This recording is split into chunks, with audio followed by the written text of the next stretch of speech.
Hello everyone, আমি সৈকত বিশ্বাস। আজকে একটা অনলাইন ক্লাস নিয়ে তোমাদের সামনে আসছি। তো তোমরা সবাই মোটামুটি সৈকত ম্যাথ ক্লাস সম্পর্কে সবাই মোটামুটি জানো। আমি দীর্ঘ 10 বছর ধরে অনার্স স্টুডেন্ট পড়াইতেছি। তো আমার স্টুডেন্টরা মোটামুটি সবাই কলেজের টপার, সবাই খুব ভালো রেজাল্ট করে। কারণ হচ্ছে আমি খুব ভালো সাজেশন করে দেই আর কি স্টুডেন্টদের, খুব শর্ট সাজেশন এবং সুন্দর করে পড়ানোর চেষ্টা করি। তার কারণে সবাই মোটামুটি কম পরিশ্রমে ভালো রেজাল্ট করে। তা আমি এবারও ক্যালকুলাস ওয়ানের একটা কোর্স নিয়ে তোমাদের সামনে আসছি। কারণ ক্যালকুলাস ওয়ানটা বেশি ইম্পর্টেন্ট কি জন্য, কারণ হচ্ছে আমি দেখছি first year maximum student major নন মেজর উভয়ই এই ক্যালকুলাস ওয়ানের রেজাল্ট খুব খারাপ হয়। কারণ তারা হচ্ছে অনেক বড় বই, তারা পড়ার টেকনিকটা বোঝে না, কি পড়তে হবে কি বাদ দিতে হবে এগুলো বোঝে না। এই কারণে রেজাল্টটা খারাপ হয়ে যায়। তো এখানে ভালো রেজাল্ট করা খুবই সোজা। আহ, আমি বুঝি না কি জন্য এত স্টুডেন্ট ফেল করে। দেখা যাচ্ছে অনার্স ফার্স্ট ইয়ারের প্রায় 60 থেকে 70% স্টুডেন্ট এই ক্যালকুলাস ওয়ানে শুধু ফেল করতেছে, ইমপ্রুভমেন্ট আসতেছে। তো এখানে ভালো রেজাল্ট করার উপায়টা হচ্ছে, এখানে মোট এই ক্যালকুলাস ওয়ানে বইতে দুইটা পার্ট আছে। একটা হচ্ছে ইন্টিগ্রেশন, একটা ডিফারেন্সিয়েশন। তো এখানে যে কোনো একটা পার্ট যদি খুব ভালো মতো করা যায়, খুব ভালো মতো শেষ করা যায়, তাহলে মোটামুটি সব প্রশ্নের অ্যান্সারই ভালো মতো করা যায়, অনায়াসে করা যায়। তো আমরা কি করবো, প্রথমে একটা শর্ট সাজেশন করব। খুব সুন্দর একটা সাজেশন করে আমরা ওই সাজেশনটা কমপ্লিট করব। আহ, সব চ্যাপ্টারই করব না, যে চ্যাপ্টারগুলো থেকে প্রতি বছরই প্রশ্ন আসে, যে চ্যাপ্টারগুলো থেকে প্রশ্ন আসবেই সেই চ্যাপ্টারগুলো আমরা করব। তা ওরকম কিছু চ্যাপ্টার সিলেক্ট করে দেন আমরা একটা সুন্দর একটা সাজেশন করে আমরা পড়াশোনা স্টার্ট করব। তো আজকে আমাদের যে ক্যালকুলাস ওয়ান যে একটা কোর্স নিয়ে তোমাদের সামনে আসছি, একদম ফুল একটা কোর্স। এখানে ক্যালকুলাস ওয়ানের একদম প্রথম থেকে শুরু করে শেষ পর্যন্ত যে সকল চ্যাপ্টার পড়তে হবে, যা যা পড়তে হবে, সবই সবই আমি এখানে কভার করব। মেজর নন মেজর উভয় উভয় স্টুডেন্টরাই এই ক্লাসগুলো পড়লে উপকৃত হবে। তো আমরা এখন আলোচনা করবো হচ্ছে ফাংশন নিয়ে। ফাংশনটা কি? ফাংশন কি? তো ফাংশনটা হচ্ছে, দেখো বইয়ের সংজ্ঞাটা একটু পরে পড়ি। বইতে অনেক কঠিন করে লেখা আছে, আমি নিজের মতো করে একটু বোঝাই দিই, দেন আমরা বইয়ের সংজ্ঞাটা আসতেছি। তো এখানে ফাংশনটাকে আমি এভাবে কম্পেয়ার করি, এভাবে বোঝাই। ফাংশনটাকে আমি ধরি একটা মেশিন, একটা মেশিন, এটা হচ্ছে একটা ফাংশন। ধরো কম্পিউটার বা মোবাইল যা কিছু এরকম একটা ফাংশন, একটা মেশিন।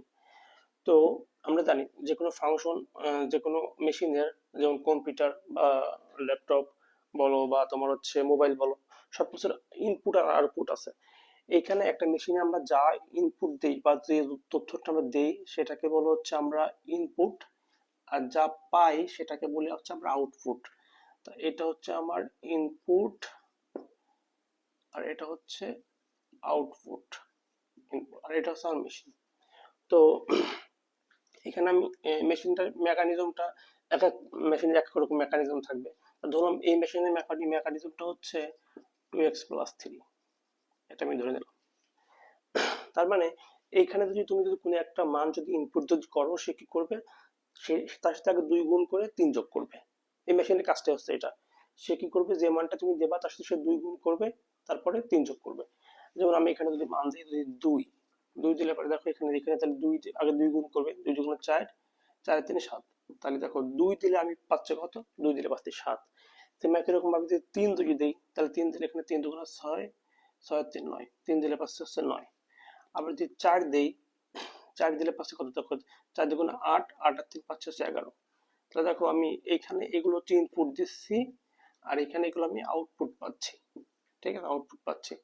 তাহলে যেগুলো আমি ইনপুট দিচ্ছি, যে যেগুলো আমি মেশিনে ইনপুট দিচ্ছি সেগুলোকে বলা হচ্ছে ডোমেন। কি বলে? ডোমেন। আর যেগুলো আমি আউটপুট পাচ্ছি সেগুলোকে বলা হচ্ছে রেঞ্জ। ক্লিয়ার? আর এই ডোমেন আর রেঞ্জ, এটার ভিতরে যে সম্পর্ক, মানে যে মেশিনটা, সেই মেশিনটা হচ্ছে কত, সেই মেশিনটা হচ্ছে ফাংশন। সেই মেশিনটা হচ্ছে ফাংশন, এই সম্পর্কটা হচ্ছে ফাংশন। এখন দেখো ডোমেন আর রেঞ্জ এগুলোকে আমরা এইভাবে লিখি যে 2 7, তারপর হচ্ছে 3, 9, তারপর হচ্ছে 4 11, এরকম করে লিখি। তার মানে দেখো এই যে ক্রোমোজোমগুলো আমি লিখছি, এই ক্রোমোজোমগুলোর প্রথমগুলো হচ্ছে ডোমেন। ডোমেন তাহলে কত, 2, 3 আর 4। রেঞ্জ কত, 7, 9 আর হচ্ছে 11, এগুলো হচ্ছে রেঞ্জ। ঠিক আছে, এখন 2 আর 7 ভিতরে সম্পর্কটা কি? 2 এর সাথে ভিতরে সম্পর্কটা হচ্ছে 2x+3। দেখো এর সাথে 2 গুণ করো, 2 গুণ করে 3 যোগ করো, তাহলে 7 পাচ্ছি। 2 গুণ করে 3 যোগ করো, তাহলে 9 পাচ্ছি। তাহলে এই যে এদের ভিতরে সম্পর্কটা কি? সম্পর্কটা হচ্ছে 2x+3। তাহলে এই গুলোর প্রথমটা হচ্ছে ডোমেন, পরেরটা রেঞ্জ, প্রথমটা ডোমেন, পরেরটা রেঞ্জ। আর এদের যে সম্পর্কটা আছে, এই সম্পর্কটা হচ্ছে ফাংশন। আশা করি ক্লিয়ার, বুঝতে পারছো? তাহলে মূলত ফাংশন হচ্ছে এটাই। তাহলে একটা ফাংশনের ভিতরে একটা মেশিনে আমি যা ইনপুট করব সেগুলো হচ্ছে আমার ডোমেন, আর যেটা আউটপুট পাবো সেটা হচ্ছে আমার রেঞ্জ। ক্লিয়ার? তাহলে আমি এখানে যে সকল মান আমি ইনপুট করতে পারবো, যে সকল মান এই মেশিনটা নিতে পারবে, সেগুলো সবই হচ্ছে ডোমেন, আর যে রেজাল্ট গুলো দিবে সেগুলো হচ্ছে রেঞ্জ। তাহলে আশা করি বুঝতে পারছো। ক্লিয়ার একটা এক্সাম্পল। আচ্ছা, আমি আরেকটা এক্সাম্পল দিই। আরেকটা এক্সাম্পল দিলাম হচ্ছে এরকম। মনে করি এবার একটা ফাংশন আমি লিখলাম হচ্ছে 1 বাই তোমার হচ্ছে x-1, এটা দিলাম। তো এখন এখানে খেয়াল করো, এখানে আমি যদি ইনপুট দেই, প্রথম আমি এখানে মনে করো আমি ইনপুট দিলাম হচ্ছে মনে করো 0। তো 0 যদি এখানে ইনপুট দেই, তো 0 ইনপুট দিলে দেখো এখানে 1, এখানে যদি 0 যদি হয় তাহলে 0-1 মানে হচ্ছে 1। তার মানে এখানে আমার হচ্ছে কত? এখানে হচ্ছে আমার -1। কেন -1 হচ্ছে? কারণ উপরে আমি মেশিনের ভিতরে আমি কি দিচ্ছি? 0 দিছি। তাহলে 0-1, তার মানে হচ্ছে 1/-1, তার মানে হচ্ছে -1 পাচ্ছি। আচ্ছা, এখন এখানে আমি 1 যদি ইনপুট দুটি দিই, তাহলে 1 ইনপুট দিলে কি এখানে দেখো কত হচ্ছে? এখানে 1 হচ্ছে। তাহলে 1-1 মানে কত? 0। তাহলে 1/0 বা সামথিং বাই 0, এটা কখনো হয়? এটা কিন্তু হয় না কখনো। এটা হচ্ছে অসংজ্ঞায়িত হয়ে যায়। তার মানে দেখো এই ফাংশনটা, এই মেশিনটা কিন্তু এই 1টাকে নিতে পারতেছে না। 1টাকে নিতে পারতেছে না, তার মানে 1 কিন্তু এই ফাংশনের ডোমেন হবে না। 1 এই ফাংশনের ডোমেনটা হবে না। তার মানে আবার যদি 2 যদি দিই, তাহলে 2 দিলে পারে, দেখো এখানে 2 দিলে পারে, তাহলে উপরে হচ্ছে 1, নিচে হচ্ছে এখানে যে 2, তাহলে 2-1 মানে হচ্ছে 1। তাহলে এখানে পাচ্ছে আমরা মোট মিলে 1 পাচ্ছি। আমি যদি 3 যদি দিই, তাহলে 3 দিলে পারে কত পাচ্ছি? উপরে পাচ্ছে 1, আর নিচে পাচ্ছে 3 দিলে পারে 3-1 হচ্ছে 2। ঠিক আছে, তার মানে দেখো এইগুলো হচ্ছে ডোমেন। তাহলে যেগুলো আমি ইনপুট যেগুলো দিচ্ছি সেগুলো ডোমেন, আর যেগুলো আউটপুট পাচ্ছি সেগুলো হচ্ছে রেঞ্জ। এখন মজার বিষয় হচ্ছে এখানে ইনপুট কিন্তু আমি সব মান দিতে পারতেছি না। তার মানে এখানে সবাই যে ডোমেন হবে তা না। যেগুলো আমি ইনপুট দিতে পারবো, যেগুলো মেশিন নিতে পারবে, সেগুলো হচ্ছে ডোমেন। আর সেইগুলো মানগুলো নিয়ে যে আউটপুটটা দিবে সেটাকে বলা হচ্ছে রেঞ্জ। ক্লিয়ার? তার মানে আশা করি ফাংশনটা বুঝছো, ডোমেন আর রেঞ্জও বুঝছো। এখন এই ডোমেনের যে মানগুলো থাকবে, এই সেটটাকে বলা হচ্ছে, যে মানগুলো থাকবে সেইগুলো নিয়ে একটা সেট যদি বানাই, সেই সেটটাকে বলা হচ্ছে ডোমেন। যেমন এইখানে এই ফাংশনের ডোমেনের সেটটা হচ্ছে কত? 0, 2 আর হচ্ছে 3। এটা হচ্ছে আমার ডোমেন। ডোমেনকে আমরা d(f) দ্বারা প্রকাশ করি, ডোমেন। আর এখানে রেঞ্জটা কত? এখানে রেঞ্জ হচ্ছে, আচ্ছা, রেঞ্জকে আমরা r(f) দ্বারা প্রকাশ করি। রেঞ্জের সেটটা কত? রেঞ্জ হচ্ছে -1, 1 আর হচ্ছে 1/2। এগুলো দেখো, এগুলো হচ্ছে রেঞ্জ। তাহলে আসলে বুঝতে পারছো ফাংশনটা কি। আচ্ছা, এখন আমরা আসি বইয়ের সংজ্ঞা থেকে। ফাংশন তো আমি আমার মতো বোঝানোর চেষ্টা করছি। তো এখন আমি ফাংশন সম্পর্কে বইয়ের যে সংজ্ঞাটা দেওয়া আছে সেটা আমি এখানে লিখছি। তো দেখো এখানে লেখা আছে যে এমন করে যে এক্স ওয়াই দুটি অসংখ্য সেটের এক্স সেটের প্রত্যেকটি উপাদান ভিন্ন ভিন্ন ভাবে ওয়াই সেটের যে কোনো উপাদানের সাথে সম্পর্ক স্থাপন করে, তবে এক্স ওয়াই এর মধ্যবর্তী সম্পর্ককে বলা হয় ফাংশন। তাহলে এখানে দেখো একটা জিনিস খেয়াল করো। প্রথমে বলা হচ্ছে এক্স ওয়াই দুটি অশূন্যক সেট। প্রথম কন্ডিশন হচ্ছে এটা, এক্স ওয়াই দুটি অশূন্যক সেট হইতে হবে।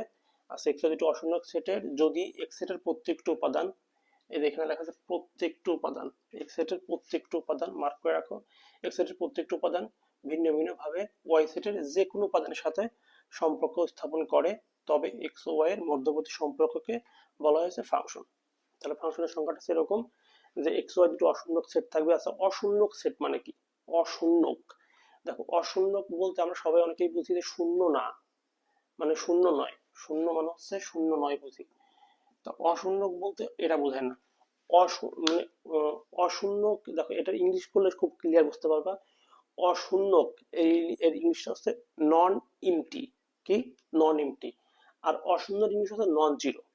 তা নন জিরো মানে, যেখানে নন জিরো মানে শূন্য না, আর অশূন্যক মানে হচ্ছে নন ইমটি, মানে যেটা ফাঁকা না, যেটা ফাঁকা না। তার মানে এক্স ও ওয়াই এই যে দুটো সেট আমি এখানে দেখছি, এই দুটো সেট ফাঁকা সেট হইতে পারবে না। এই দুটা সেট কি হতে পারবে না, ফাঁকা সেট হতে পারবে না। এই জন্য লেখা আছে এক্স ও ওয়াই দুটো অশূন্যক সেট। তাহলে বিষয়টা ক্লিয়ার। অশূন্যক মানে কিন্তু কখনোই শূন্য নয় এমন কিছু না। অশূন্যক মানে ফাঁকা না, মানে নন এমটি। তার মানে এক্স ওয়াই দুটো অশূন্যক সেট হইতে হবে। দুটো অশূন্যক সেটের এক্স সেটের প্রত্যেকটা উপাদান, এক্স সেটের প্রত্যেকটা উপাদান ভিন্ন ভিন্ন ভাবে ওয়াই সেটের সাথে ওয়াই সেটের যে কোনো উপাদানের সাথে সম্পর্ক স্থাপন করবে। তার মানে এখানে দেখো, এখানে একটা জিনিস ক্লিয়ার যে এক্স সেটের প্রত্যেকটা উপাদান সম্পর্ক স্থাপন করতে হবে, কিন্তু ওয়াই সেটের কিন্তু প্রত্যেকটা উপাদান সম্পর্ক স্থাপন করতে হবে না। বলছে ওয়াই সেটের যে কোনো উপাদানের সাথে সম্পর্ক স্থাপন যদি করে তবে এক্স ওয়াই এর মধ্যবর্তী সম্পর্ককে বলা হয় ফাংশন। ক্লিয়ার? ফাংশন। আচ্ছা, এখন পরে বলতেছি যে এখানে লেখা আছে যে এক্স সেটের প্রত্যেকটা উপাদানকে বলা হচ্ছে ডোমেন। তার মানে দেখো, এক্স ওয়াই যদি সেট ছিল, এক্স সেটের উপাদানগুলোকে সংক্ষেপে বলা হচ্ছে ডোমেন, আর ওয়াই সেটের প্রত্যেকটা উপাদানকে বলা হচ্ছে কোডোমেন। দেখো, ডোমেনকে আমরা ডি অফ এফ দ্বারা প্রকাশ করি, কি ডি অফ এফ দ্বারা প্রকাশ করি। আর ওয়াই সেটের প্রত্যেকটা উপাদানকে বলা হচ্ছে কোডোমেন, কোডোমেনকে আমরা সিওডি অফ এফ দ্বারা প্রকাশ করি, কোডোমেনকে। আর ওয়াই সেটের যে সকল উপাদান, দেখো ওয়াই সেটের যে সকল ওয়াই সেটের এফ সম্পর্কিত উপাদান কে বলা হচ্ছে রেঞ্জ। তার মানে দেখো, এক্স ওয়াই দুটি সেট ছিল, এক্স সেটের কিন্তু প্রত্যেকটা উপাদান ডোমেন বলা হচ্ছে, কারণ এক্স সেটের প্রত্যেকটা উপাদানই সম্পর্ক স্থাপন করবে। এই যে এক্স সেটের প্রত্যেকটা উপাদান সম্পর্ক স্থাপন করবে, সম্পর্ক স্থাপন করবে, কিন্তু ওয়াই সেটে কিন্তু প্রত্যেকটা উপাদান সম্পর্ক স্থাপন করবে না। তবে ওয়াই সেট টোটালি ওয়াই সেটের সবগুলো উপাদানকে বলা হচ্ছে কোডোমেন, আর ওয়াই সেটের ভিতরে যে সকল উপাদানগুলো আছে যেগুলো সম্পর্ক স্থাপন করছে সেগুলোকে বলা হচ্ছে রেঞ্জ। এজন্য ওয়াই সেটের এফ সম্পর্কিত উপাদানকে বলা হচ্ছে রেঞ্জ, বা ওয়াই সেটের যে সকল উপাদান এক্স এর উপাদানের প্রতিচ্ছবি, এক্স এর উপাদানের প্রতিচ্ছবি, সেগুলোকে বলা হচ্ছে রেঞ্জ। তার রেঞ্জকে আমরা আর অফ এফ দ্বারা প্রকাশ করি, রেঞ্জকে আমরা আর অফ এফ দ্বারা প্রকাশ করি। আচ্ছা, তাহলে বিষয়টা মোটামুটি একটু বুঝতে পারছো। তো আমি এই জিনিসটা আরো সুন্দর করে দেখাই দিচ্ছি একটা। তো দেখো, একটু আগে আমি যে বইয়ের সংখ্যাটা আমি লিখে দিছিলাম, তো ওইটা বোঝার জন্য আমি এখানে একটা কটা চিত্র রাখছি, 4টা চিত্র রাখছি। তো আমার এখানে বলতে হবে এই চিত্রগুলোর ভিতরে কোনগুলো ফাংশন আর কোনগুলো ফাংশন না। তো দেখো, এখানে প্রথম ফাংশনটা এটা কিন্তু এক্স থেকে ওয়াই, মানে এক্স থেকে ওয়াই একটা ফাংশন, সবগুলোই তাই, সবগুলো এক্স থেকে Y function, X Y function. তো এখন এখানে কোনগুলো ফাংশন আর কোনগুলো ফাংশন না। তো দেখো, আমি ফাংশনের সংজ্ঞাতে পড়ছিলাম যে এক্স ওয়াই দুটি সেট হবে এবং দুটা সেট অশূন্যক হবে। এক্স ওয়াই দুটি অশূন্যক সেটের সংজ্ঞাটা এরকম ছিল। দেখো, অশূন্যক সেট মানে আমি বলছিলাম অশূন্যক হচ্ছে নন এমটি, মানে যে সেটটা ফাঁকা সেট হবে না। তা দেখো, এটা অশূন্যক সেট, এর ভিতরে উপাদান আছে, এর ভিতরে উপাদান আছে, এখানে যতগুলো উপাদান আছে সবগুলোই হচ্ছে অশূন্যক, অশূন্যক সেট, হ্যাঁ, নন এমটি। দেখো, ফাঁকা সেট মানে হচ্ছে এরকম করে, যার কোনো উপাদান থাকবে না, মানে ভিতরে কেউ নাই, এটা বলে ফাঁকা সেট। এরকম কোনো সেট আছে এখানে? নাই। তার মানে এখানে সবগুলো নন এমটি সেট, অশূন্যক সেট, হ্যাঁ। আচ্ছা, তাহলে প্রথম কন্ডিশন সবাই ফিল আপ করছে, সব জায়গায় ফিল আপ করছে, এক্স ওয়াই দুটো অশূন্যক সেট। সেটের পরের লাইন ছিল হচ্ছে এক্স সেটের প্রত্যেকটা উপাদান ওয়াই সেটের কারো না কারোতে সম্পর্ক স্থাপন করবে। আচ্ছা, এখন দেখো, এখানে প্রথম যে ফাংশনটা আমি চিত্র আঁকছি, এখানে 1 2 3 4 দেওয়া আছে, এখানে পি কিউ আর দেওয়া আছে। দেখো, এখানে ওয়াই সেটের সবগুলো উপাদান সম্পর্ক স্থাপন করছে, কিন্তু এক্স সেটের উপাদান সবাই সম্পর্ক স্থাপন করে নাই। দেখো, ওয়ান সম্পর্ক স্থাপন করছে আর এর সাথে, টু করছে পি এর সাথে, ফোর করছে কিউ এর সাথে, কিন্তু থ্রি কারোর সম্পর্ক স্থাপন করে নাই। তার মানে এইটা ফাংশন না, এটা ফাংশন না, কারণ ফাংশনের শর্ত অনুসারে আমার এক্স সেটের প্রত্যেকটি উপাদানকে আমার সম্পর্ক স্থাপন করতে হবে, তার মানে এটা ফাংশন না। আচ্ছা, সেকেন্ড কন্ডিশন, সেকেন্ডটা আসি, সেকেন্ড চিত্রে। তো এখানে দেখো, ওয়ান সম্পর্ক স্থাপন করছে কিউ এর সাথে, টু করছে পি এর সাথে, থ্রি করছে পি এর সাথে, থ্রি করছে কি এর সাথে, কিউ এর সাথে। তাহলে ওয়ান করছে কিউ এর সাথে, টু করছে পি এর সাথে, থ্রি কিউ এর সাথে সম্পর্ক স্থাপন করছে। তো এখানে কিন্তু আর কোনো সম্পর্ক স্থাপন করে নাই, তাহলে এটাকে ফাংশন হবে? হ্যাঁ, এটা ফাংশন হবে। কেন ফাংশন হবে? কারণ এখানে কন্ডিশনে বলে দেওয়া ছিল যে এক্স সেটের সবাই সম্পর্ক স্থাপন করবে, কিন্তু ওয়াই সেটের সবাই সম্পর্ক স্থাপন নাও করতে পারে, যে কোনো যে কোনো যে কেউ করলেই হবে। তার মানে দেখো, এটা আর সেটটা কিন্তু ফাঁকা আছে, কোনো সম্পর্ক স্থাপন করে নাই, কিন্তু তারপরেও এটা, এই পুরোটা হচ্ছে একটা ফাংশন।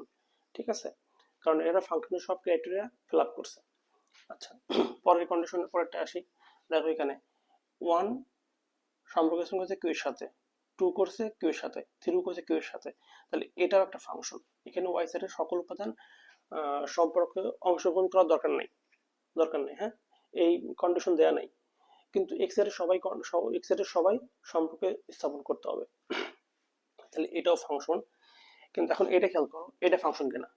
এটা হচ্ছে, দেখো, ওয়ান করছে পি এর সাথে, টু করছে পি এর সাথে, টু করছে কিউ এর সাথে, টু করছে আর এর সাথে, আর থ্রি করছে এস এর সাথে। তাহলে এটা কি ফাংশন হবে কিনা? এইটা ফাংশন হবে না, এটা ফাংশন হবে না। কেন ফাংশন হবে না? দেখো ফাংশনের ক্ষেত্রে একদম ক্লিয়ার একটা বিষয় আমি বলে রাখি। ফাংশন হচ্ছে আমি বলছিলাম একটা মেশিন, যে মেশিনে তুমি একটা ইনপুট দিবা, সে একটা আউটপুট দিবে, ঠিক আছে? আর সংজ্ঞায় বলা ছিল যে এক্স ওয়াই দুটো অশূন্যক সেটের এক্স সেটের প্রত্যেকটা উপাদান পৃথক পৃথকভাবে ওয়াই এর সাথে সম্পর্ক স্থাপন করতে হবে, পৃথক পৃথকভাবে ওয়াই এর কোনো উপাদানের সাথে সম্পর্ক স্থাপন করতে হবে। কেমন? দেখো এইটা যেমন ফাংশন, কিভাবে? এই একটা ফাংশন মনে করো, এর ভিতরে একটা মেশিন আছে, সেই মেশিনের ভিতরে তুমি যদি ওয়ান দাও, সে আউটপুট দিবে ওয়ানটাকে, তুমি যদি ইনপুট দাও, সে আউটপুট দেবে কত? কিউ। আচ্ছা, ফাংশনে তুমি যদি টু দাও, মেশিনে যদি টু দাও, তাহলে টু দিলে তোমার দেবে কত? টু দিলে দেবে হচ্ছে পি। ফাংশনে তুমি যদি মেশিনের ভিতরে তুমি যদি থ্রি দাও, থ্রি দিলে পাচ্ছ কত? থ্রি দিলে পাচ্ছ হচ্ছে এটাও কিউ পাচ্ছ। তার মানে দেখো এখানে সবগুলো মেশিন সবগুলো মানতেই সে আউটপুট দিতে পারছে। ওয়ান তে ওয়ানে দিয়ে কিউ পাইছে, টু তে পি পাইছে, থ্রি তে কিউ পাইছে। তার মানে দেখো এখান থেকে আমি লিখতে পারি, তাহলে এইগুলো সবই ডোমেন, এগুলো সব ডোমেন, ওয়ান টু থ্রি এটা হচ্ছে ডোমেন। তার মানে এখান থেকে লিখতে পারি হচ্ছে domain D of F, D of F সমান সমান কত? One two three, one two three. আর এখানে রেঞ্জ কোডোমেন কত? কোডোমেনটা কত? কোডোমেন আছে ওয়াই এর সকল উপাদান, কারণ আমি সংজ্ঞায় বলছিলাম এক্স সেটের প্রত্যেকটা উপাদানকে বলে ডোমেন, ওয়াই সেটের প্রত্যেকটা উপাদানকে বলে কোডোমেন। তাহলে এখানে কোডোমেন কত? কোডোমেন হচ্ছে পি কিউ আর আর, প্রত্যেকটাই কোডোমেন। তাহলে রেঞ্জ কত? রেঞ্জ হচ্ছে ওয়াই সেটের যে সকল উপাদান সম্পর্ক স্থাপন করছে, তাই এখানে রেঞ্জ হবে, রেঞ্জ হচ্ছে আর অফ এফ, সম্পর্ক স্থাপন করছে কত? শুধুমাত্র পি আর কিউ, শুধুমাত্র পি আর কিউ। তাহলে এই এই ফাংশনের ক্ষেত্রে আমরা এই ফাংশনের, এটা তাহলে ফাংশন, কারণ এটা ফাংশনের প্রত্যেকটা মানেরই ইনপুট আউটপুট আছে এবং এটা পৃথক পৃথক ভাবে হয়েছে, সম্পর্কটা পৃথক পৃথক। আর এটা ফাংশনের সকল ক্যারেক্টার পূরণ করছে। দুটি অশূন্যক সেট, এক্স ওয়াই দুটি অশূন্যক সেট, এক্স এর প্রত্যেকটা উপাদান সম্পর্ক স্থাপন করছে এবং সম্পর্কগুলো পৃথক পৃথক, ঠিক আছে? তার মানে এটা একটা ফাংশন, এর ডোমেনটা হচ্ছে এটা, কোডোমেন হচ্ছে এটা, রেঞ্জ হচ্ছে এই দুইটা। আচ্ছা, এখন আসি পরেরটায়। এটাও সেম তাই। এটা তুমি ফাংশনের ভিতরে তুমি যদি ওয়ান দাও, তাহলে ওয়ান দিলে তুমি কত পাচ্ছ? কিউ পাচ্ছি। যদি তুমি টু দাও, টু দিলে কত পাচ্ছি? টু দিলেও কিউ পাচ্ছি। আর এখানে যদি থ্রি দাও, থ্রি দিলেও আমি কিউ পাচ্ছি, ঠিক আছে? তাহলে এইটা হচ্ছে, দেখো এটাও তাহলে একটা ফাংশন। তাহলে এখানে ডোমেনটা কত? ডি অফ এফটা কত? এখানে ডি অফ এফ হচ্ছে ওয়ান টু থ্রি। আর কোডোমেন কত?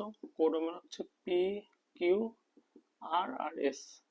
আর রেঞ্জ কত? রেঞ্জ শুধুমাত্র কিউ, কারণ রেঞ্জ হচ্ছে ওয়াই সেটের যে উপাদানটা সম্পর্কে স্থাপন করবে, অংশগ্রহণ করবে। তো ওয়াই সেটে শুধুমাত্র কিউ অংশগ্রহণ করে, তাহলে কিউ হচ্ছে রেঞ্জ। এবং এখানে তারা ফাংশনের সকল শর্ত ফিল আপ করছে। এক্স ওয়াই দুটি অশূন্যক সেট, দুটি অশূন্যক, এবং হচ্ছে এক্স এর প্রত্যেকটি উপাদান সম্পর্ক স্থাপন করছে, কেউ ফাঁকা নাই, এবং সম্পর্কটা পৃথক পৃথক ভাবে, দেখো এখানে পৃথক পৃথক ভাবে সম্পর্কটা স্থাপন করছে। এখন কথা হচ্ছে এইটা ফাংশন নাই বলছিলাম, এইটা ফাংশন না কেন? দেখো এটা ইজিলি বুঝতে পারবা। দেখো তুমি এখানে এফ এর ভিতর ফাংশনের ভিতরে তুমি যদি ওয়ান দাও, ওয়ান দিলে তুমি কি পাচ্ছ? পি পাইতেছি। এখন ঝামেলা হচ্ছে এখানে ফাংশনের তুমি যদি টু দাও, দেখো টু দিলে পারে তখন ওর মাথা নষ্ট হয়ে যাবে, সে আউটপুট দিতে পারতেছে না। কেন পারতেছে না? কারণ টু দিলে পারে সে পি, পি আউটপুটটা পি দিবে, নাকি আউটপুটটা কিউ দিবে, নাকি আউটপুটটা আর দিবে, এটা কিন্তু সে বুঝতেছে না, এটা কিন্তু সে বুঝতেছে না। এই জন্য এটা ফাংশন না। বোঝা গেছে? দেখো এখানে যদি তুমি যদি এই সে যদি টু যদি দাও, তাহলে টু দিলে কিন্তু সে কোনো মতোই বুঝতেছে না যে টু দিলে পরে আমি কোথায় যাবো, টু দিলে আমি পিকে যাবো, না টু দিলে আমি কিউতে যাবো, না টু দিলে আরতে যাবো। তার মানে মেশিনে তুমি যখন টু যখন ইনপুট যখন দিচ্ছ, তখন সে কোনো আউটপুটটা পাচ্ছে না, কারণ আউটপুট তিনটা চলে আসছে, সে তখন কোনো রেজাল্ট দিবে না। তার মানে এটা তখন সে ফাংশন হবে না আর কি। তাহলে এটাই কারণে ফাংশন না। কিন্তু এখানে দেখো কোনো সমস্যা নাই, এখানে তুমি ওয়ান দাও তাও কি কিউ দিচ্ছে, টু দাও তাও কিউ দিচ্ছে, থ্রি দাও তাও কিউ দিচ্ছে। তাহলে এখানে দেখো কোনো সমস্যা নেই, মেশিনে কিন্তু চিন্তা করা লাগতেছে না, মেশিনে কোনো সমস্যা হচ্ছে না। মেশিনে কিন্তু ওয়ান সেট কিউ পাইছো, টু দিলে কিউ পাইছো, থ্রি দিলেও কিউ পাইছো। কিন্তু এইখানে মেশিনে তুমি ওয়ান যখন দিচ্ছ তখন তুমি পি পাইছো, টু যখন দিচ্ছ তখন সে আউটপুটটা দিতে পারতেছে না, সে পি কিউ আর, কারণ তিনটা আছে। তাহলে এই সম্পর্কটা পৃথক পৃথক না, এই যে এখানে লেখা ছিল যে এক্স ও ওয়াই দুটি অশূন্যক সেট, যেখানে এক্স সেটের প্রত্যেকটি উপাদান পৃথক পৃথক ভাবে ওয়াই সাথে সম্পর্ক স্থাপন করবে। এখানে দেখো পৃথক পৃথক ভাবে সম্পর্ক স্থাপন করে নাই, কিন্তু এখানে কিন্তু ঠিকই করছে। তার মানে এটা ফাংশন না, কারণ এখানে মেশিন আউটপুট দিতে পারতেছে না। ঠিক আছে, তার মানে আমরা এখান থেকে ইজিলি বুঝতে পারতেছি যে এটা এক্স, এটা ওয়াই, এক্স এর সবাই সম্পর্ক স্থাপন করবে ওয়াই এর কোনো উপাদানের সাথে। ঠিক আছে, এটা তার মানে এখান থেকে তুমি বিষয়টা এভাবে মনে রাখতে পারো যে দেখো এটা মনে করো ছেলে, এটা মনে করো মেয়ে। তার মানে দেখো এইখানে মনে করো এই তোমার হচ্ছে এই একটা মেয়ে, এটা মনে করো মেয়ে, এটা ছেলে, তো এটা মেয়ে। একটা মেয়ে ইচ্ছা করলে সে 3টা 4টা বা 10টা ছেলের সাথে সম্পর্ক স্থাপন করতে পারবে, বিষয়টা তুমি মনে রাখো। কিন্তু এখানে দেখো একটা ছেলে, এগুলো তো ছেলে, একটা ছেলে কখনোই সে 2টা বা 3টা মেয়ের সাথে সম্পর্ক স্থাপন করতে পারবে না। তার মানে এটা ফাংশন না। ক্লিয়ার? বিষয়টা মনে রাখো। বুঝতে পারছো? তাহলে এটা হচ্ছে ফাংশনের মূল কথা। তাহলে আশা করি তোমরা চ্যাপ্টার ক্যালকুলাস 1 এর চ্যাপ্টার 1A, এই চ্যাপ্টারে আমি মোটামুটি একটা বেসিক ধারণা পাইছি যে ফাংশন কি, ডোমেন কি, কোডোমেন কি, রেঞ্জ কি, এগুলো আমরা মোটামুটি বুঝতে পারছি। তো ফাংশনের সংজ্ঞাটা তুমি মুখস্থ করবা, মনে রাখবা আর কি। আর ডোমেন, কোডোমেন, রেঞ্জ সবগুলো সংজ্ঞা তোমার ভালো মতো জানতে হবে। আচ্ছা, এখন পরবর্তীতে আমরা কি করব? পরবর্তীতে আমরা হচ্ছে এই ফাংশনের ডোমেন আর রেঞ্জ নির্ণয় করব। এখানে তোমার বিভিন্ন রকম ফাংশন দেওয়া থাকবে, বলবে এগুলো ডোমেন আর রেঞ্জ নির্ণয় করো, তো এগুলো আমরা শিখবো সমস্যা নেই পরবর্তী ক্লাসে। আচ্ছা, তারপরে ফাংশনের লেখচিত্র আঁকা শিখবো, ফাংশনের চিত্র কিভাবে আঁকতে হয় সেটাও খুব ইম্পর্টেন্ট, একের সিক্স চ্যাপ্টার।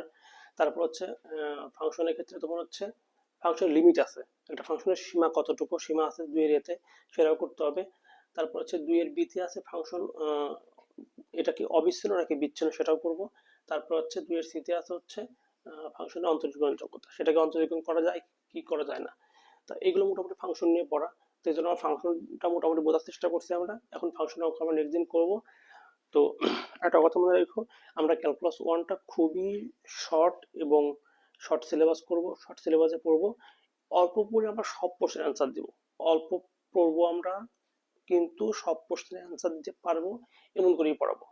ঠিক আছে, তোমরা কম পরিশ্রমে আশা করি সবাই প্লাস পাবা, ভালো রেজাল্ট করবা। তো রেগুলার তুমি ক্লাসগুলো দেখো, ক্লাসগুলো দেখলে অনেক উপকার হবে। ধন্যবাদ।